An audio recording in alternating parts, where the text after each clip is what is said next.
রাসূলুল্লাহ সাল্লাল্লাহু আলাইহি ওয়াসাল্লাম বলেন, আল কবরু ইম্মা রাওযাতুম মিন রিয়াদিল জান্নাহ ওয়া ইম্মা হুফরাতুম মিন হুফারিন নার।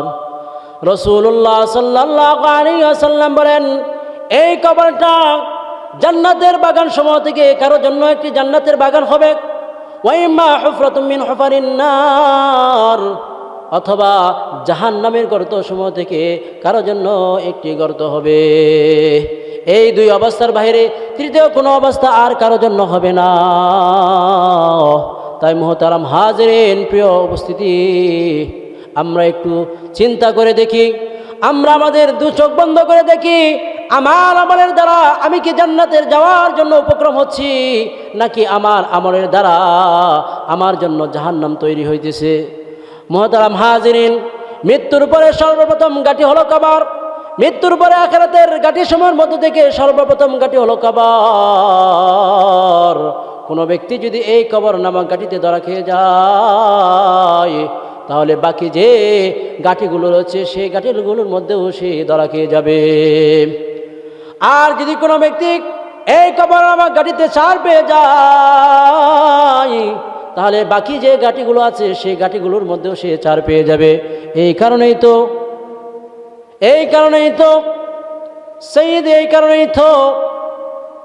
আশরায়ে মুবাশশারা খলিফাতুল মুসলিমিন যুন্নুরাইন হযরতে উসমান রাদিয়াল্লাহু তাআলা আনহু যখন তিনি কবরের পাশে দিয়ে যাইতেন, তখন তিনি এত পরিমাণে কান্না করতেন যে ওনার চোখ থেকে অশ্রুগুলো জোরে দাঁড়িয়ে বেয়ে পড়তো।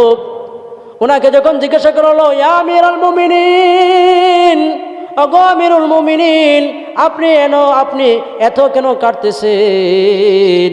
আপনি কেন এত কাঁদেন? কবরের পাশে এসে আপনি কেন এত কাঁদেন? আমিরুল মুমিনিন তার উত্তরে বলেছিল, এই কবর হলো আখিরাতের গাঁটের সময় থেকে সর্বপ্রথম গাঁঠি। কোনো ব্যক্তি যদি এই কবর নামক গাঁঠিতে ধরা খেয়ে যায়, তাহলে যে অপর যে গাঁটিগুলো রয়েছে সেই গাঁটিগুলোর মধ্যেও সে ধরা খেয়ে যাবে। এই কারণে রাসূলুল্লাহ সাল্লাল্লাহু আলাইহি ওয়াসাল্লাম আখিরাতের কথা স্মরণ করার জন্য, আখিরাতের প্রতি উদ্বুদ্ধ করার জন্য রাসূলুল্লাহ সাল্লাল্লাহু আলাইহি ওয়াসাল্লাম উম্মতে মুহাম্মাদীকে কবর জিয়ারতের প্রতি উদ্বুদ্ধ করেছেন। যেমন রাসূলুল্লাহ সাল্লাল্লাহু আলাইহি ওয়াসাল্লাম বলেন, قد نهيتكم عن زيارة القبور فزوروها فإنها تذكر الآخرة। ওগো আমার সাহাবার দল, ওগো আমার সাহাবায়ে কেরাম, প্রাথমিক অবস্থায় আমি তোমাদেরকে কবর জিয়ারত করতে নিষেধ করেছিলাম, সুতরাং তোমরা এখন কবর জিয়ারত করো। ফাইন্নাহা তুযাক্কিরুল আখিরাহ, কেন কবর আখিরাতের কথা স্মরণ করিয়ে দেয়।